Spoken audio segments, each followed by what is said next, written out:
we find ourselves, season's finished, but we're back doing cricket stuff.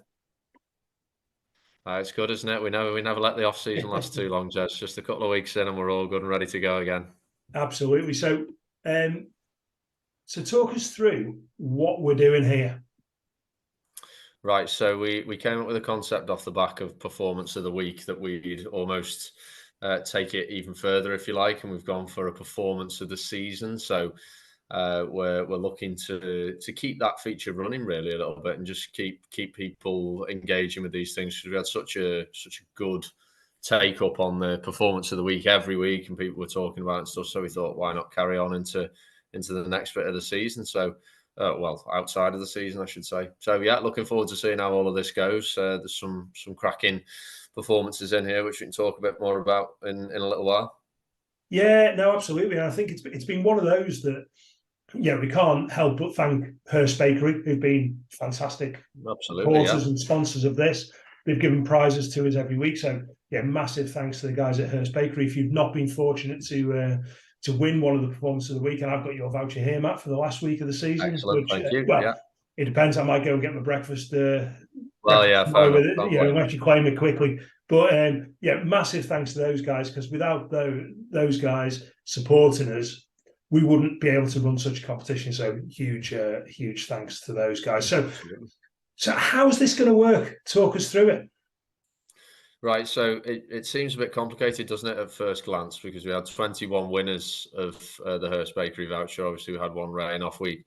But we've decided we're going to put those 21 winners in, and then we've also allowed 11 wildcard entries, so performances that seemed, or we thought were worthy winners on another week that perhaps were outdone by a slightly better performance on that week, or were just outdone on the vote, but potentially, which, it's opinion-based, isn't it? So we thought we'd throw 11 in there, so we got 32. Which means that we've got a nice natural draw that we can work down from there. So we'll have around a 32, and everyone who's won a performance of the week or got a wildcard entry goes up against another performance of the week or wildcard entry, and they work through that way. We'll have a game a day for a little while, starting in the not too distant future. And then we'll see who wins each day. They'll go through to a last 16 as we move further forward, quarterfinals, semi-finals, final. And then the potential of picking up maybe a prize. We're waiting and seeing, aren't we, on what we could potentially offer to a winner. We're confident we might get a little something. And then, we'll find out who the people think the performance of the season is, not just performance of the week. Brilliant. That sounds fantastic, Matt. If nothing else, there's huge bragging rights. Absolutely. I mean, we saw what it was like when we've run features like this before. Even with the performance of the week, you got bragging rights. So it's even bigger with this one, isn't it? So it's exciting. I'm looking forward to seeing who gets it. Yeah, no, absolutely. It's going to be really interesting. Am I right in saying we're just going to use Twitter, or X as it is now, as the platform for doing this, to keep things nice and simple? And yeah, absolutely. So we decided, yourself and I, and then with discussion people who have been in and around the performance of the week, is that we'd go for X. Because we thought it had the biggest following of all of our social media accounts at the moment. That doesn't mean that Instagram and Facebook don't take value, but as a reminder to the people on there, we'll post direction as to where they can go to vote on the Twitter vote. So it's not just sort of excluding anyone on any of the platforms. It's all the potential still to be done there. So people will be constantly pointed in the right direction, and then you can cast your vote that way. And it sort of keeps us to one easy platform for us to see results on, but also will be spread across all of our platforms and website, things like that. So there's plenty of scope there still for everyone to get involved. Perfect. Well, I think now's the time we do the draw. You've got a set of numbers there. I've got on my screen over here, I've got the contenders in front of me. So as you draw a number, I'll announce who that performance is, and I'll make a note of it. And then, as you say, we'll start things going at some point not too far off from when this video is released. So, right, who is game number one, Matt? What's the first? All right, here we go then. Sounded like a semblance of a plan, that, Jez. So let's see what happens. Here we go. First number out is number 2. Number 2. So that is our week 2 winner. You'll see a theme coming up here. Our week 2 winner, which is Tom Marsland's 86 for the first team against Winnington Park. So Tom will be going up against. There we go. Second one out is number, it's right at the end, 32. Number 32. So that's one of our wild card entries, and that's Phil Wood with his 6 for 14 in the 4th 11 loss to Wirral only a few weeks ago, I think. Strong start. So game number 2. And the first one out is number 5. Number 5. So that's our week 5 performance, which is Jacob Pears, which was 23 runs, 3 for 27, and a run out in the under-13 defeat to Chester. So Jacob will be going up against. And he has number, we're right back at the end again, 31. 31. Number 31, another one of our wild card, is our friend, Mr. Phil McGowan, 5 for 36 in the first 11 draw against Heaton Mersey. Right back at the start of the season, that one, Jess. Game number 3. Number 13 is first out. Number 13, so that should be our week 13 winner. Another one of our juniors, Isaac Taylor, 33 runs, 2 for 6, and a run out for the under-13s. Going up against number 6. Number 6, Phil Wood again, 5 for 32 in the 4th 11 win over Wirral, 3rd team. He's had a good year against Wirral, Phil, hasn't he? Yeah, he has. Yeah, he has. Game number 4. First out, number 10. Number 10, our week 10 winner, another one of our juniors, this time Sully Smith, 4 for 2, including a hat-trick, and 18 runs in the under 11 victory over Oxton. Going up against number 23. Number 23, that's one of our wild cards. That's our Australian friend Dan Seton, 101 in the first 11 win over Oakmere. Game number 5. It is 27. 27, that's one of our wild cards. That's Paddy Delaney, 68 runs and 2 for 11 in the second 11 draw against Stockport. So Paddy's going up against 25. 25, another wild card, Liam Sunvey. A great knock, witnessed it myself, 107 not out in the 4th 11 win over Appleton. Wasted where you batted, Matt. Absolutely wasted. A classic. Game number 6. And didn't win for that performance either. No, I know. Well, that's why the beauty of the wild card, Jess. Indeed. Game number 6. Number 22. That's yourself. Now, I think what we need to do for this one, Matt, you need to bring that pot higher up so you don't know who you're playing against and everyone can see it's fair. So that's your 91 runs last day of the season in the win over Tacknell. And that is against number, there we go, not even looking at it. Number 9. Number 9, that's going against George Williams, 60 not out in the second 11 win over Haslington.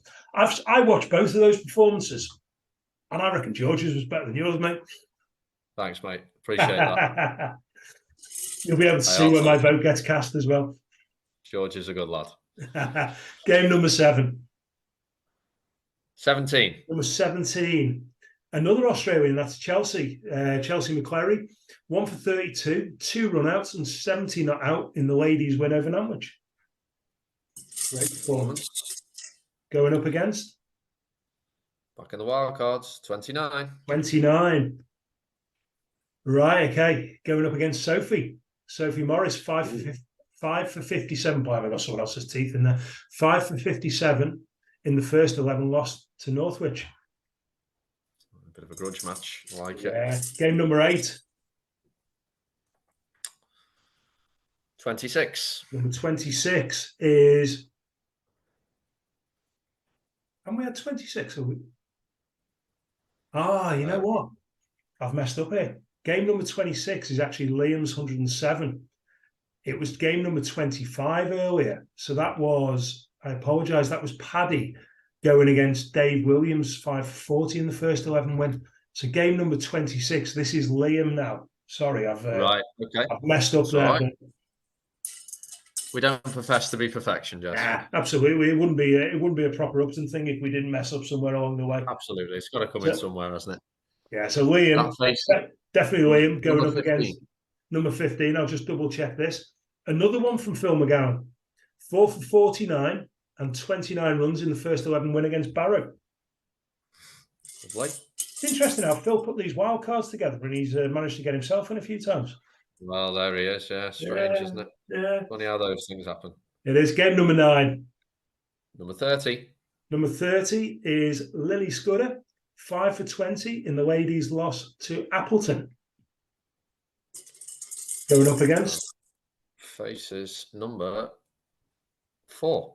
Number 4. That's our week 4 winner, Sean Lynch. 2 for 39 and 73 in the 4th 11 tie with Barrow. Game number 10. First out. Number 19.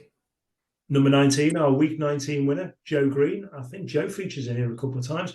That's Joe's 4 for 2 in the second 11 win over Neston. See if he can draw himself now. Yeah, that'll be interesting, won't it? You know what? It's not far off. Number 14. You wouldn't believe it. Joe plays Joe. That's for Joe taking a worldie of a catch to dismiss Ashley's key player. So Joe is guaranteed a spot in the next round. Joe is guaranteed into the last 16. There you go. See, nature of the draw, Jazz. Absolutely.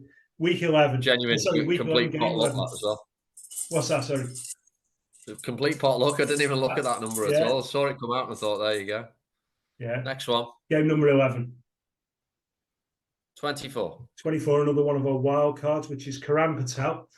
6 for 47 in the second 11 win over Cheadle Hugh. Going up against? Yeah, great. It was very good. Number 16. Number 16. I think that's a wild card because I think that was the week where everyone was rained off, so we didn't have anyone. It is. Ah, right. Okay. Surprisingly, given someone who you probably didn't expect to play in the first team for you this year, it's Ian Sharrock. However, this is a third 11 performance. Okay. 7 for 33 in their draw with Barrow. I'm sure minus an injury, Sorda may have featured a little bit more this year in this draw potentially. Indeed. Game number 12. 28.